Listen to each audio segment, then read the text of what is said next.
Debosyon mula sa kasama ni Jesus ngayong Martes, ikapitong araw ng Oktubre, na pinamagatang Kakayanin, mula sa panulat ni Lea Tom mula sa Ohio, USA. Atin pong basahin ang Aklat ng Juan, Kabanata 15, talata 1 hanggang 6 bilang batayang teksto. At ang atin pong pagbabatayan para sa refleksyon ay magmumula sa Aklat ng Juan, Kabanata 15, talata 5. At ganito po ang sinasabi. Sinabi ni Jesus, "Ako ang puno ng ubas at kayo ang mga sanga. Ang nananatili sa akin at ako sa kanya, ang siyang nagbubunga ng sagana." Ang unang pangungusap na nasambit ko nung bata ko ay, kaya ko ito mag-isa. Simula pa ng bata ko, bahagi na ng pagkatao ko ang paniniwalang kaya kong harapin ang buhay na mag-isa. Ang ugaling ito ay napaigting pa ng kultura nating masyadong nagpapahalaga sa individualidad ng bawat tao. Naniwala akong anumang problema ay masusolusyonan ng porsigidong pag-iisip at ng mga librong nagtuturo kung paano natin tutulungan ang ating mga sarili.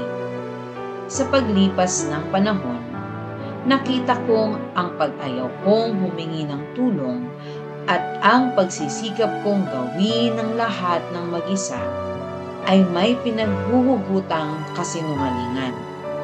Naniwala ako na kapag humingi ako ng tulong, bababa na ang tingin sa akin ng mga tao at pati siguro ni Jesus.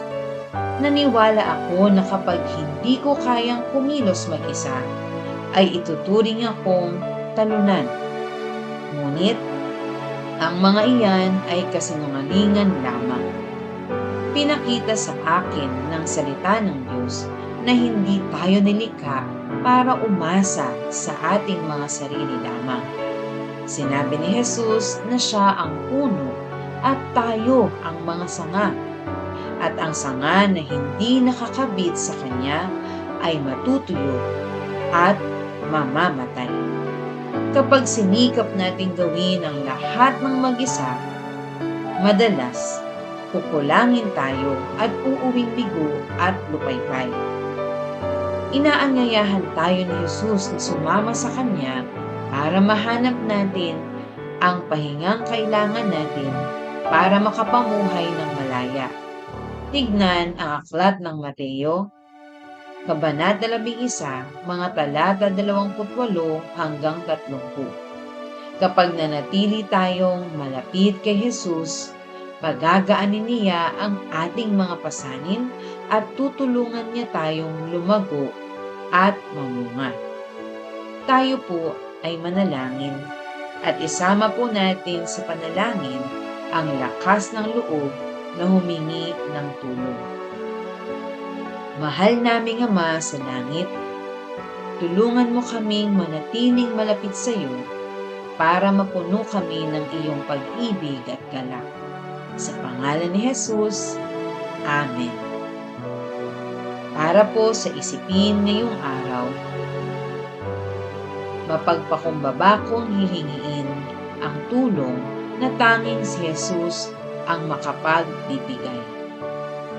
Mapagpalang araw sa ating lahat, nawa tayo ay patuloy na maglakad kasama ni Jesus.